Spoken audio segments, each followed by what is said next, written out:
Hi everyone, welcome to Tianjin. So this is a former foreign concession port and is filled with history. Tianjin is a large, booming, yet laid-back city.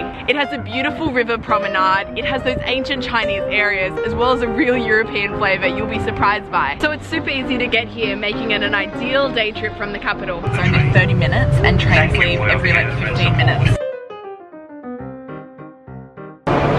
We're here, we're in Tianjin. So because Tianjin is so close to Beijing, people are always comparing these two cities, but I think it couldn't be more different. Tianjin, if anything, is more similar to Shanghai in its feel. Every time I come here, I feel like Tianjin is caught in this weird culture time warp. If I go down one street, I'm in ancient China.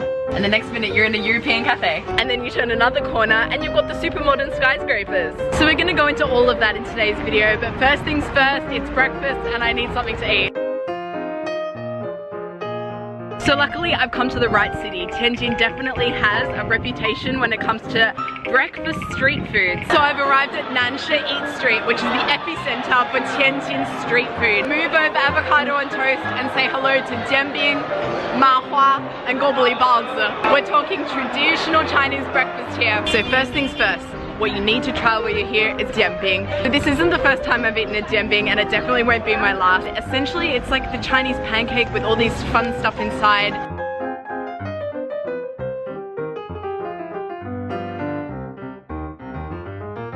Yeah.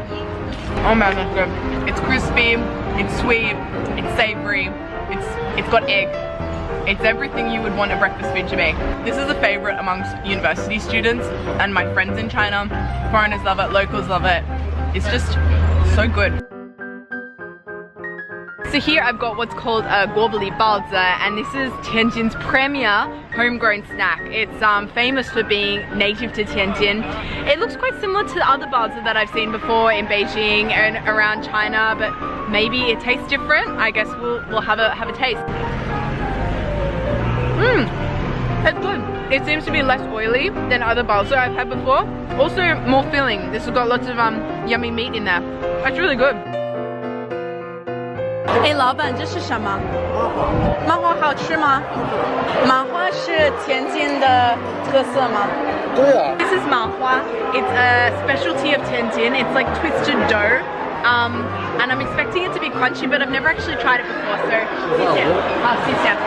carbo loading.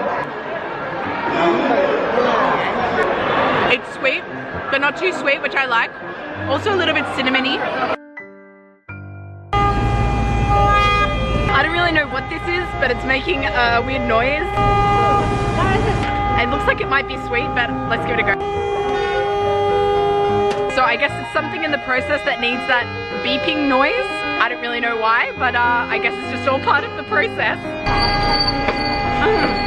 So the closest equivalent I'd have to give it would be like an English scone, except the scone is made of rice. I haven't seen anything like this ever before in China. Just learned that noise, it just lets people know that there are people here selling it. So I guess it would just be like the ice cream truck, but instead of that nice dingle dingle dingle, it's like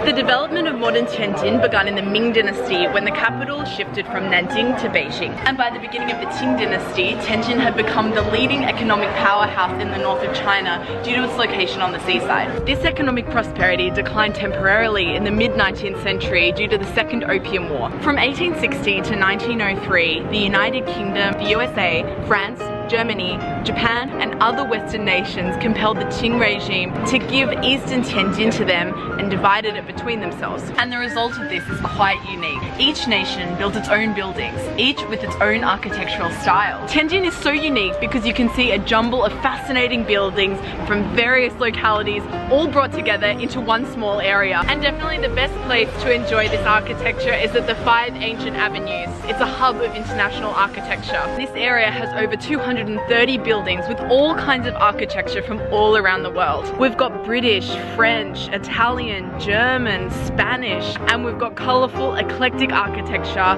ranging from Renaissance, Greek, Gothic, and Romantic styles. There's nowhere else, maybe in the world I've ever seen, that has such a mixing and collision of international architecture. Is that a mini Eiffel Tower? It's a cultural melting pot.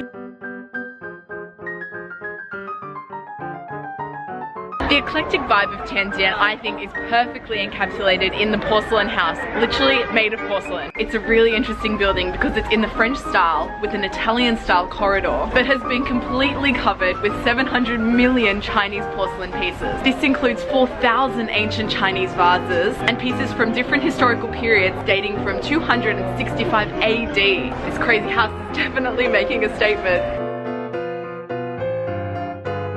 But that's only half of it, because Tianjin is also incredibly modern. It's got skyscrapers, brands, malls as far as the eye can see. So in Tianjin there really is something for everyone. So all in all, I really like Tianjin. It has this more laid back feel to it. I feel like there's not as many people, but there's still just as much to see, do, and yeah, it's just nice to calm the farm a bit. What an awesome day. I hope you've enjoyed it as much as I have, and I hope that this video has encouraged you to come and check out Tianjin. So I'm gonna enjoy this sunset, down a couple of dumplings, and I'll see you next time.